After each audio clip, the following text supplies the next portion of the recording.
students, have a very nice day to all of you. I hope you are well and safe at your home. जी हाँ बच्चों, आपके ठीक ठाक होने की उम्मीद करता हूँ और ये भी उम्मीद करता हूँ कि रोजाना आप वीडियो देखकर जो है अपना होमवर्क अच्छे से कर रहे होंगे। जी my dear students, today I am in front of you with the 11th economics. A topic name is census method. जी हाँ, मैं आपके सामने हूँ सेंसस मेथड को कराने के लिए और कई बार ये क्वेश्चन 6 मार्क्स का आ जाता है और इसके लिए हमें इसका पूरा डिस्क्रिप्शन जो है एग्जाम पॉइंट ऑफ व्यू से एग्जाम में लिखना होता है। सबसे पहले बताऊंगा सेंसस मेथड है क्या, फिर ये बताऊंगा सेंसस मेथड सुइटेबल कहां पर होता है, फिर बताऊंगा इसके लाभ और इसके हानियां, इसकी मेरिट और इसकी डीमेरिट। जी हाँ, स्टार्ट करते हैं। What is census method? जी हाँ, सेंसस मेथड क्या है?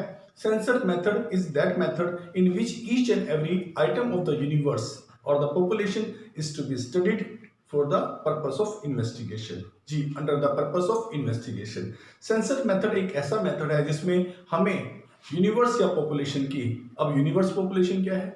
यूनिवर्स और पॉपुलेशन है वो समूह जिसकी हम इन्वेस्टिगेशन करने वाले हैं।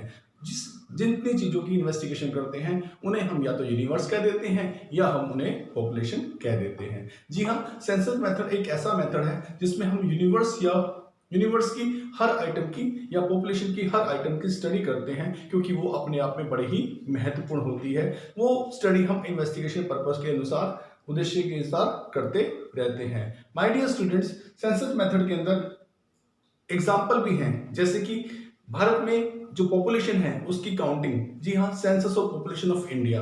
भारत में अगर सेंसस की पॉपुलेशन हम करें, मतलब पॉपुलेशन का अगर सेंसस देखें, तो ये एक सेंसस मेथड का ही उदाहरण है। 2011 में जब हमने पॉपुलेशन का सेंसस बनाया, जी हाँ, जब पॉपुलेशन की स्टडी करी तो हमने ये पाया कि इंडिया जो है वो सेकंड लार्जेस्ट पॉपुलेशन वाला कंट्री है। जी हाँ, चाइना के बाद इसका दूसरा स्थान है। सेंसस के अंदर हमें हर परिवार के अंदर जाकर काउंट करना पड़ा जनसंख्या को, और जब हमने समस्त देश के परिवारों की संख्या को लिया तो हमारे पास देश का सेंसस आ गया, पॉपुलेशन का सेंसस आ गया। जी हाँ, सेकंड एग्जांपल मैं दूंगा, जैसे कि हम लोग सीबीएसई का एग्जाम देते हैं, 10th या 12th के एग्जाम देते हैं बच्चे, और उन सबके हर एग्जाम को चेक किया जाता है, उनका रिजल्ट प्रिपेयर किया जाता है, हर इंडिविजुअल आइटम की स्टडी यहाँ की जा रही है, उसका जो रिजल्ट है वो डिक्लेयर बोर्ड करता है। इस तरह 10th और 12th का जो रिजल्ट डिक्लेयर होता है वो भी एक तरह के सेंसस का ही एग्जाम्पल है। जी हाँ, थर्ड अगर मैं बात करूं, जो हमारी बुक में दिया हुआ है वो मारुति उद्योग के कलर कंपोजिशन को लेके दिया हुआ है कि मारुति जो कारें हैं वो कितने कलर्स की होती हैं। अगर कलर कंपोजिशन को देखूं तो इस प्रकार का एग्जांपल भी सेंसस का ही एग्जांपल है। अब ये जानना चाहते हैं कि सेंसस मेथड कहां पर सुइटेबल है। सेंसस मेथड वहां सुइटेबल है बेटा जहां स्मॉल साइज ऑफ पॉपुलेशन हो, जहां थोड़ी पॉपुलेशन की स्टडी करनी हो। पर हम ये कहेंगे कि सेंसस, जैसे इंडिया की पॉपुलेशन तो बड़ी है फिर भी इसमें सेंसस का इस्तेमाल किया जाता है। बेटा यहाँ पर हमें एक्यूरेट जनसंख्या चाहिए, जहाँ एक्यूरेट जनसंख्या चाहिए होती है, जहाँ पे हमें रिलायबल होना होता है, विश्वसनीय होना होता है, वहाँ हम इसका प्रयोग कर लेते हैं। जी हाँ, सेंसस मेथड वहाँ सुइटेबल है जहाँ एरिया स्मॉल हो। सेंसस मेथड वहाँ सुइटेबल है जहाँ वेरियस डाइवर्स आइटम्स हो, जहाँ पॉपुलेशन अलग अलग जो है गुणवत्ता के आधार पर बटी हुई हो। जी हाँ, सेंसस मेथड वहां पर भी जरूरी होता है जहां पे हमें इंटेंसिव इंफॉर्मेशन जो है डाइवर्स पॉपुलेशन से संबंधित प्राप्त करनी हो, जहां अलग अलग आइटम्स हो और उनकी पॉपुलेशन की स्टडी करना जरूरी बनता हो। जी हाँ, जहां हमें हाई एक्यूरेसी की जरूरत है, जहां हमें मोर रिलायबिलिटी की जरूरत है, विश्वसनीयता की जरूरत है, वहां पर हम सेंसस मेथड का यूज कर लेते हैं। अगली बात करूंगा कि सेंसस मेथड के मेरिट कौन से हैं। जी, इसके लाभ कौन से हैं।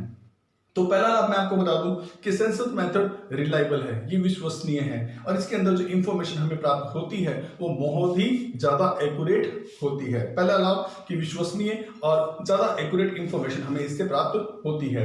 दूसरा लाभ लेस बेस्ड, इसमें पक्षपात की संभावनाएं नहीं होती हैं। ओरिजिनल सोर्स से डाटा इकट्ठा किया जाता है, इन्वेस्टिगेशन करने वाला अपना बेस इसमें, अपना पक्षपात इसमें जोड़ नहीं सकता है। Third, extensive information. जी हाँ, सेंसस मेथड में हमें एक रिलेटेड आइटम, जैसे हम जनसंख्या काउंट करने जा रहे हैं, जनसंख्या का तो काउंटेशन होगा ही होगा, उसकी तो काउंटिंग होगी। साथ में हम ये बता सकते हैं कि 1 साल से 5 साल की उम्र के बच्चे कितने थे, 5 साल से 12 साल की उम्र के बच्चे कितने थे, या 12 से 18 साल के एडोलेंसेस की जनसंख्या कितनी है, या उसके बाद मेल कितने हैं, फीमेल कितने हैं, किस तरह से किस वर्ग की कितनी एज के रिलेटेड कितना डाटा हमारे पास है, या उसके अलावा कि किसी घर में कमाने वाले कितने हैं, या अदर इंफॉर्मेशन को भी हम जनसंख्या के साथ साथ काउंट कर सकते हैं। इसीलिए मैं कह रहा हूं कि सेंसस में हमें एक्सटेंसिव इंफॉर्मेशन भी साथ साथ प्राप्त होती रहती है। और सेंसस मेथड बेटा इसका एक लाभ और भी है कि सेंसस मेथड जो कॉम्प्लेक्स नेचर का डाटा होता है, जो कॉम्प्लेक्स स्टडी होती है, उसको भी सिंपल कर देता है, क्योंकि इंडिविजुअल जो आइटम्स है उसकी स्टडी होती चली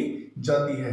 और अगला लाभ जो है बेटा, जहां इनडायरेक्ट इन्वेस्टिगेशन की जरूरत हो वहां पे भी सेंसस मेथड का इस्तेमाल कर लिया जाता है।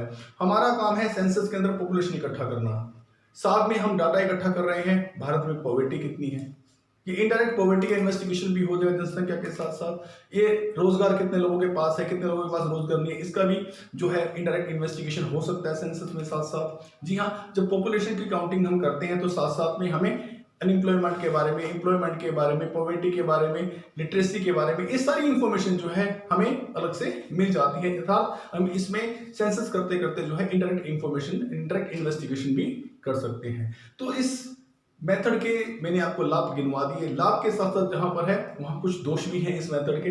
इस मेथड में हमारी कॉस्ट बहुत ज्यादा आती है, अर्थात ये मेथड कॉस्टली या एक्सपेंसिव होता है, क्योंकि इसमें ज्यादा मैन पावर की जरूरत होती है। जितनी ज्यादा मैन पावर की जरूरत होती है उतनी ही ज्यादा हमें उनके लिए, जी हाँ, सर्विसेज के बदले में पे ज्यादा करना पड़ता है, इसलिए मेथड कॉस्टली है।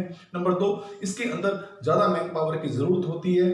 तीसरा, अगर मैं कहूं कि ये उस एरिया में सुइटेबल नहीं है जहां इन्वेस्टिगेशन का एरिया बहुत बड़ा, बहुत ज्यादा लार्ज है। और अंत में बच्चों मैं यही कहूंगा कि एग्जाम पॉइंट ऑफ व्यू से ये 6 मार्क्स का क्वेश्चन है, तो फर्स्ट ऑफ ऑल आपको ये बताना है कि इस मेथड का मीनिंग क्या है, इसके एग्जाम्पल्स क्या हैं, देन आपको एक्सप्लेन करनी है इसकी सुइटेबिलिटी, फिर इसके मेरिट और फिर डिमेरिट।